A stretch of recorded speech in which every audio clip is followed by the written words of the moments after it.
المخابرات المغربيه من احسن المخابرات في العالم. الا قلتها لك هكا الناس غادي يتفرقوا. كاين اللي غادي يقول لك واه حمزه تشور علينا ما تزيدش فيه، كاين النوع الاخر اللي غادي يقول لك انت عارفينه شنو الجديد. ولا قلت لكم بجوج بكم غالطين، حيت غير في شهر 5 تقرير رسمي من المركز الفرنسي للابحاث الاستخباراتيه تيقول ان قوه المخابرات المغربيه معترف بها دوليا. ماشي غير هادشي، صحف عالميه بحال صحيفه البايس لاسبانيا غير عاد في الصفحه الاولى غادي تمجد في عبد اللطيف الحموشي وغادي تكتب عليه الوكيل المغربي الخارق الذي تكرمه اوروبا. اما واحد المدير العام ديال غوارديا سيفيل بحال قلتي الجدرميه في اسبانيا كبر بينا في الصفحه الرسميه ديال السيت ديال غوارديا سيفيل وشكر بصفه رسميه المخابرات المغربيه من قضات اسبانيا من عمليات ارهاب.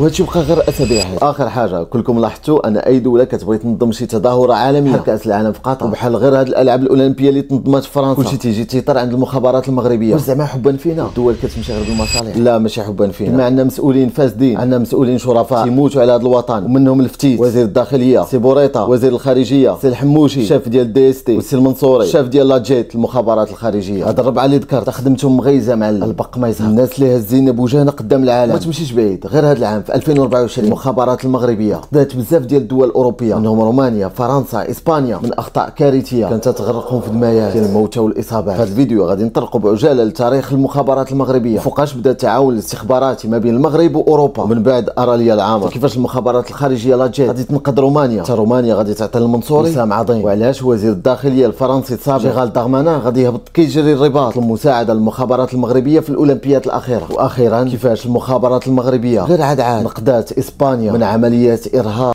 الدقيقه 90. توجدوا لي شي قهوه ولا اتاي غادي تعرفوا كلشي بالتفاصيل. جا الشمال معاك.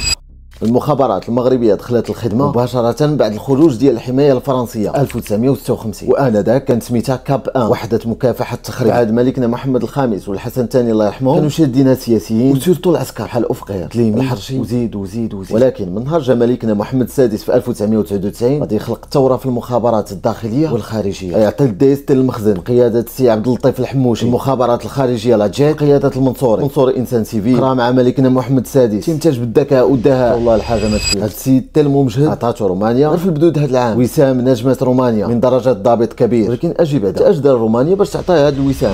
وبقى معايا نشرح لك كلشي بالديتاي بدقه بدقه. ولا بردات لك القهوه ولا اتاي نسخنوا مازال الحلقه طويله. باش نفهموا هاد القصه خصنا نرجعوا ل 2015 فين رومانيا كان عندها واحد المعمل ديال مانغانيز بوركينا فاسو، واحد السيد سميتو يوليان غيرغو روماني الجنسيه وكان خدام عساس في ذاك المصنع. الان كلشي عادي، ولكن اللي خاصكم تعرفوا ان بوركينا فاسو في ديك الوقيته بلد غير مستقر، كلشي كيلغي بالغاه. بوكو حرام الارهاب اللي تابع القاعده دايره خبلات اللي شافتو اوروبي ولا اجنبي تيشدوه رهين تيطلبوا فديه بملايين الدولار. هاد الان كلشي عادي. نهار 4 ابريل 2015 يوليان غيرغو في الصباح بكري غادي لخدمته، هو اللي كان تيحل المصنع غير بغى يدخل المصنع يلقى ناس ملتمين غادي يختطفوا غادي يدير بوم في رومانيا وفي اوروبا. الصحف العالميه كتهضر عليه، الاخبار تجبد سميتو في البرلمان تيطالبوا الدوله يرجعوا الاهالي في اقرب وقت. المهم المخابرات الرومانيه والمخابرات الاوروبيه داروا المستحيل باش يرجعوا يوليان غيرغو لبلادو بلا ما توقع له حتى شي حاجه، ولكن ما نض والو من عند بوكو حرام اللي انا طالبه فديه ديال 200 مليون ديال الدولار. كاين المشكل ماشي هنا، ان فاش رومانيا كانت توصل باش تعطيهم هذيك 200 مليون ديال الدولار يطلبوا فيه اكثر وكثر وكثر تعكزوه. وهي وما يتعاونوا المخابرات ديال رومانيا والمانيا وفرنسا في الاخر واحد، حتى رومانيا واوروبا فقدوا الامان ما بقات عليه حتى شي خبر. في الاخر ديال 2023 اخبار ديال يوليان غيرغو غادي ترجع لواجهها، ولكن علاش؟ بوكو حرام دارت له فيديو فين هو كيهضر كيناشد السلطات الرومانيه تيقول لهم الا ما نقدتونيش